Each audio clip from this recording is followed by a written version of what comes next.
What's up, guys? Welcome back to Newswave. So yesterday we had that 2-minute trailer for Mario 3D World Bowser's Fury, and I have to say, we found out a lot more information than I thought we would. They went over what Bowser's Fury is exactly, and they even announced a new Switch system, that being a red Mario Edition console, but they're doing something a little bit different here than we've seen before with some of these limited edition consoles at retail, and we'll go over all of that here today. Also, we're going to talk about a pretty big announcement that has a lot of implications to it around Bethesda and Indiana Jones. Yeah, a new game apparently coming from Lucasfilm Games. So we'll talk about that one here as well. And that Capcom leak, the data breach that we talked about a little while ago, seems to be a bit worse than we thought originally. Guys, if you enjoyed these videos, make sure that like button helps out a ton. And if you're new here to the Spawn Wave channel, make sure you subscribe down below. And we're gonna start today with a new next-gen patch for Jedi Fallen Order. And if you were playing this through backwards compatibility on the Xbox Series X as an example, it ran better,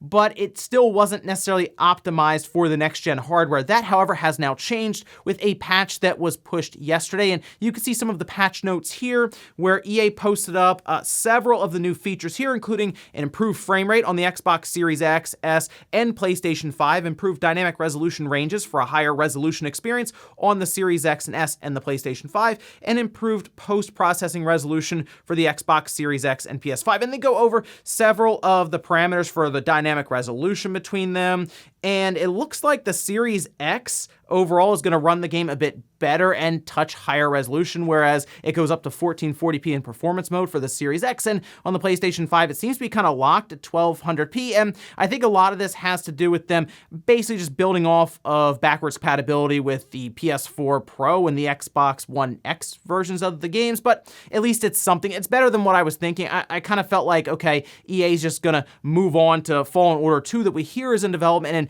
not spend much time with this one. Good to see they went back and at least patched it somewhat, and I'm sure we'll find out more about how it runs exactly when places like Digital Foundry go back and take another look. Also, we got a release date now for Trails of Cold Steel 4 on the Switch. This game already came out on the PlayStation 4, that being, I believe, in October 2020, so a couple months ago, but now it looks like it'll be out in April of this year in the US on the Switch. We can see this here from Gamatsu. The Legend of Heroes Trails of Cold Steel 4 for Switch launches April 9th in North America and Europe. Release date for PC version to be announced at a later date. And this is good. We already have Trails of Cold Steel 3 that's released on the Switch, but a lot of people were wondering when the fourth one was going to make its way over here onto the Switch. Not too much longer here. And this is Falcom. They were hesitant, I'll say, to get things rolling for the Switch, but it's becoming kind of obvious in Japan which system you have to at least include in your lineup now, because Falcom had leveraged like the Vita for a while there alongside of the PlayStation 4, and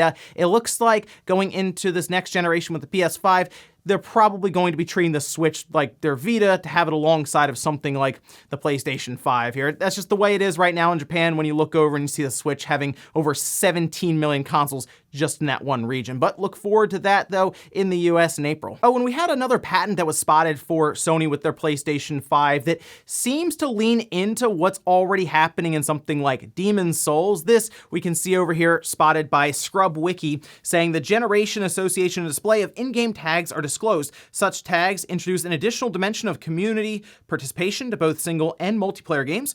Through such tags, players are empowered to communicate through filtered text messages and images, as well as audio clips that other game players, including top-rated players, have generated and placed at particular coordinates and or in context of particular events within the game space.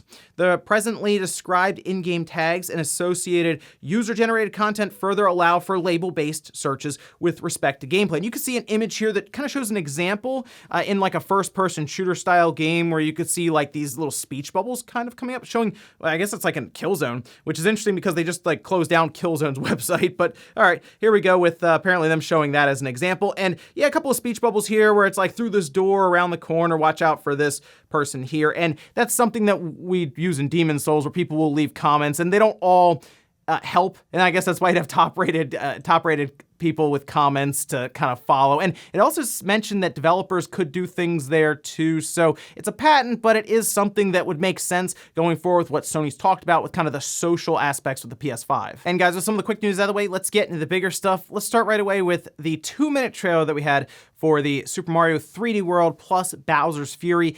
And basically, they just went over what Bowser's Fury was. I mean, we already know what 3D World is because a lot of people played it on the Wii U. Well, most people played it on the Wii U. I think there will be a lot of people who this is just new for them, which will work out because there will be pretty good sales for the game overall. But Bowser's Fury was shown off, and we had a massive Godzilla-like Bowser shooting fire all over the place. And you are playing as Mario, as they showed in like this trailer, running around, activating these bells, and then all of a sudden, Mario goes outright Super Saiyan, grows to the size of Bowser, and I guess they were gonna clash in this big battle. And for the most part, it seemed just like another world where a massive Calamity Bowser is like at the center, wreaking havoc. Now, they also showed Bowser Jr. kind of assisting against Bowser, so maybe Bowser's just taken over by something and he's trying to knock some sense back into him, but there are some opportunities there to maybe have a second player playing as Bowser Jr., something to think about there. But for the most part, this looks good. Like, it's more than I thought we were gonna get with Bowser's Fury, and that's really exciting because I like 3D World on the Wii U, but it's really cool to see like actual meaningful content added on. And there are still some questions with what they showed here exactly. What's the main goal to go around, complete a bunch of objectives, and then become this very large Mario to fight against Bowser? Because that's kind of what they were showcasing, but it looked like there was some really fun 3D platforming going on. So I'm looking forward to this game, and it's out in, exactly a month now, February 12th. But that wasn't the only announcement that happened yesterday that was big. We can see this Switch here that was announced by Nintendo over on Twitter, saying the Nintendo Switch Mario Red and Blue Edition system has a distinct red and blue color scheme in honor of Mario's iconic outfit. Available beginning February 12th, so right alongside the game when that comes out. It comes with a red and blue carrying case to help protect your system as you travel through those warp pipes, Super Mario 35. So this seems to be how they are going to cap off the overall Mario 35th celebration, and that will be coming to a close at the end of March because we know Mario 35 will be going away, which, by the way, real quick, that is also having its own little event that they're doing, this called the World Count Challenge for Super Mario Bros. 35. And according to them, if the number of total Bowsers defeated in the game hits 3.5 million, individual players who defeat at least one Bowser will be eligible to receive 350 My Nintendo Platinum points. Now, they will be tallying all the different Bowsers that have been defeated between January 18th and January 25th. So you want to go ahead and run through Mario 35 over and over again between those two dates to participate here. But let's go back to the system. And it is, so I saw the system and I said, okay, that's interesting because I haven't seen a Switch outside of that Labo contest one that they did, and they only gave out a couple of those, where the entire Switch has been changed in terms of its color scheme. Generally, the Switch body itself will remain black and they'll have some sort of design or etchings on it, and the Joy-Cons will change. This, however, much different. Even the dock is completely changed, all of it to red. Well, almost all of it. The kickstand, for some reason, is still the same color. I don't really understand why the kickstand isn't changed. You know what's really weird? I feel like that's the part of the entire Switch that Nintendo would have worked to try to monetize the most. I mean, think about it. They could just sell all different kinds of colors and themes for the kickstand, and people would have gone crazy buying those. And they snap off, you put a new one on, and that's it. It's weird that they haven't capitalized on that, but even then, I mean, here, they didn't even bother. I will say I'm not as into like the blue accent for this. I don't know, for some reason it kind of clashes for me. I know it's for Mario, I get that. It just doesn't fit well for me when I look at this. And of course that kickstand, but pretty cool to see that because that means going forward, we could just see more Switch systems in this manner where the entire shell is changed out in terms of color for like red or blue or green or who knows where else they'll go with this. And then of course the question comes up, should you get this? Because we hear all of these rumblings of a new Switch system. Well, it's hard to say when that new Switch system would even come out because if it's coming out at the end of this year, well, there's a whole year in front of you right now that are going to have quite a few games, we'll say, for the Switch coming up. So it might not be a big waste to get a Switch now, especially if you like the idea of an all-red Switch system minus that kickstand. Still something to look into, and I don't know if I need to get this one because I already have plenty of Switch systems, but if I didn't, I would give this this a pretty good look because a red Switch does look really good here in these images. Next up, let's talk about a big announcement here, one that no one was expecting. From Bethesda and Machine Games. Let's go over here to Twitter. They posted up a teaser, and below that, they said a new Indiana Jones game with an original story is in development from our studio Machine Games and will be executive produced by Todd Howard in collaboration with Lucasfilm Games. It'll be sometime before we have more to reveal, but we're very excited to share today's news. Now, Lucasfilm Games was announced 2 days ago, and that appears to be like the new logo or name overall for just all these Lucas games coming out, like from Disney and everything.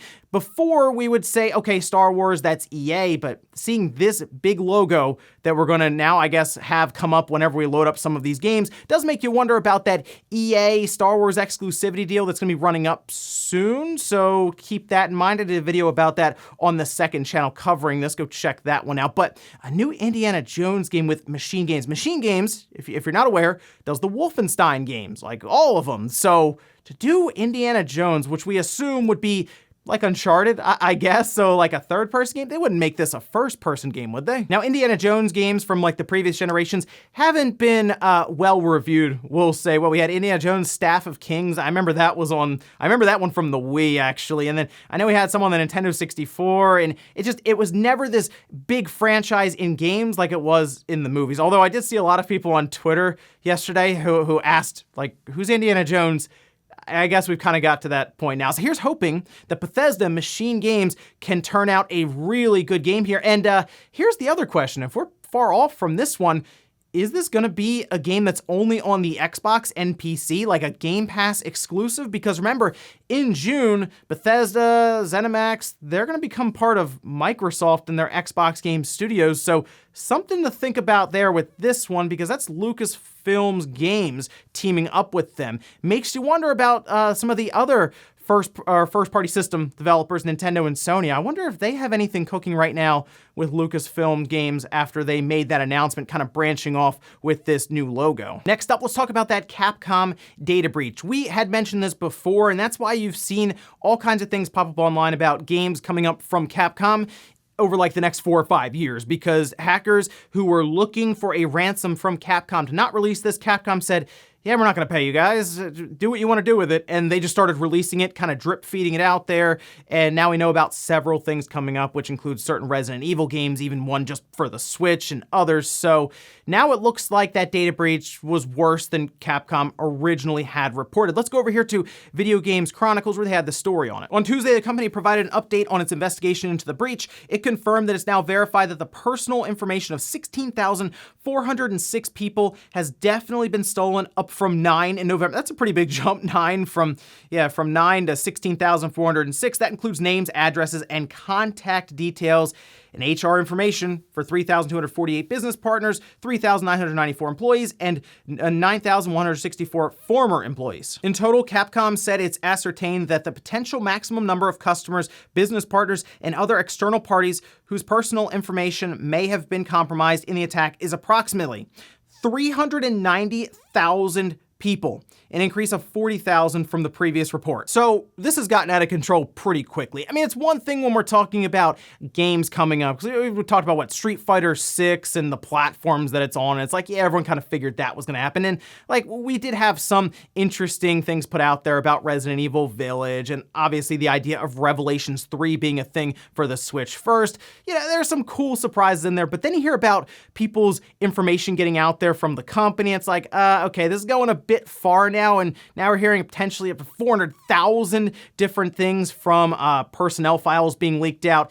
Yeah, that's not good at all. So I'm not sure what Capcom is going to do here, because it seems like it's getting to the point where they may really want to be investigating and looking into this. It sounds like they have been, but they haven't really been able to control this situation much. So here's hoping that they can get this figured out, because from what I can tell, a lot of the information is still not out there necessarily. Some of it has been leaked, but it sounds like they took up to a terabyte of data off of Capcom servers, and they are continuously leaking information out there. You don't necessarily hear about it all the time, because some of it's like business slides, and most people are more interested in, oh, was that an unannounced game that we weren't supposed to know about? Most people online right now who are looking through some of this stuff, which is circulating quite a bit online right now, doesn't care about different people and names and stuff in there. But there is, of course, a subset of people on the internet who do care about that. So again, here's hoping Capcom gets all of this figured out. And in our last bit of news, let's talk about GameStop, as they did release their financial information for this past year through 2020. And you know what? Something interesting happened after this came out, and they made some announcements around some of the members of their board. Their stock started to jump pretty quickly. And it makes sense when you really look at this. And you know what? GameStop might actually have a chance here, and we'll talk about even some of the stuff I think they can do to help out. But let's go over here to gamesindustry.biz, where they say GameStop today reported its holiday results, saying that sales were down 3.1% year over year to $1.77 billion, despite strong demand for the new PlayStation 5 and Xbox Series X and S consoles. There was just one problem there, obviously. They were very hard to get. Sure, GameStop was able to stock some of them at times, but more or less it was just a way to drive people to the stores. You don't really make any money on the consoles. The big problem, obviously, is in certain states and other places over the US at the time, you weren't really able to go to the stores necessarily. But the numbers weren't all down. GameStop reported that comparable store sales were actually up 4.8%, a number boosted by e-commerce sales being up 309% and accounting for 34% of all the company's business. And they had closed 462 locations from the end of 2019 through October 2020, and they still have plans to close hundreds of more stores by the end of March. However, it wasn't like the sales or the store closures that made investors interested in GameStop. A lot of times stores will close, but the company itself isn't like on its way out, and investors will say, wow, that means their expenses are dropping down. Nothing like that. It actually had to do with some of the new additions to the board, which we can go over to gamesindustry.biz, where once again, they go over some of the additions, where they say GameStop is adding RC Venture manager Ryan Cohen, former Chewy Chief Marketing Officer Alan Attal, and former Vacasa Chief Financial Officer Jim Grube to its board of directors, expanding the board from 10 people to 13. You might be wondering, well, what's the big deal here? Well, Ryan Cohen actually founded Chewy, took Chewy, built it up against Amazon even in the like pet supplies category, and then sold it for over $3 billion. So Ryan Cohen seems to have a lot of experience in the e-commerce sector, and we just talked about GameStop sales being up over 300% in online sales, which to me means, looking at this, if Ryan can bring some of that experience and know-how about how to build a company like maybe GameStop up online, e-commerce versus something like Amazon, and bringing some of his associates from Chewy, could they turn around GameStop and make it more of an online presence with some brick and mortar locations? The only issue I'm looking at here, and something they have to figure out, is trade-ins. That's something that's been really difficult to figure out online. How do you trade in your games, which is a big spot for GameStop when it comes to money making, because it goes all the way back now with GameStop through all of the retro systems and the games. How can they make that work online? Because realistically, you'd have to ship it to them. The idea is you don't have to go into a store if you want to shop online, especially now. Like, it already makes sense why GameStop is up so drastically in terms of their online sales, but how do they take that to the next level? How do they build an overall loyalty program that is good? How do they have trade-ins happen where they don't feel like it's a whole thing to do? I gotta get a box and I gotta ship it and all these, I gotta print out a label. How do you make all of that work to where it doesn't feel like an inconvenience to get the games to GameStop that they can evaluate and then give you credit? That is the tough thing there, because that's how they would then flip the games and sell them and all of that. But you know what? The future looks a lot better for GameStop right now, in a time where it looked like they were on their way out, cutting their dividend, dropping massively in terms of stocks down to under $5. Hey, if you bought in then, you're probably pretty happy right now, and I gotta say, they got a chance. And we'll finish up with the comment of the day, as you're seeing here. This is from Dan saying, if they make a House of the Dead arcade 1-up cabinet, I'm gonna need to make some space in my room for it. You know what? I like the idea of maybe Arcade 1-Up going after some of the GunCon games. I would love to see Time Crisis. If they did Time Crisis, that would be amazing. I mean, House of the Dead, really, really cool there too, right? But like, if we get to that point where we can set up these like mini arcade units, that the problem is they got to figure out with the guns, and will they be ones that actually move? Do you reload them by shooting off screen? Or do you pull something on the gun? A lot of potential there, but also a lot of chances for things to break and them having to deal with warranties and all of this. But I like that idea. I hope that's the direction they have in mind to go, and we start getting some of these really cool GunCon style games. House of Dead though, yeah, I'd be in on that right away. And ladies and gentlemen, that's going to do it here for Newswave. If you enjoyed this video, guys, hit the like button, really helps out. If not, hit the dislike. Leave comments down below about everything we talked about here today. There's Mario 3D World, Bowser's Fury. What do you think about Bowser's Fury? I like the idea of Super Saiyan Mario versus Godzilla Bowser. Could be really, really cool. And then, of course, the Mario-themed Nintendo Switch system that was announced here. All red, minus the kickstand. Are you picking that one up, or are you going to hold out and see if we get a Switch revision announced later this year? And then Indiana Jones. Can we finally get a good Indiana Jones game, this time from Bethesda and Machine Games? Thanks, guys, for watching, and I'll see you next time.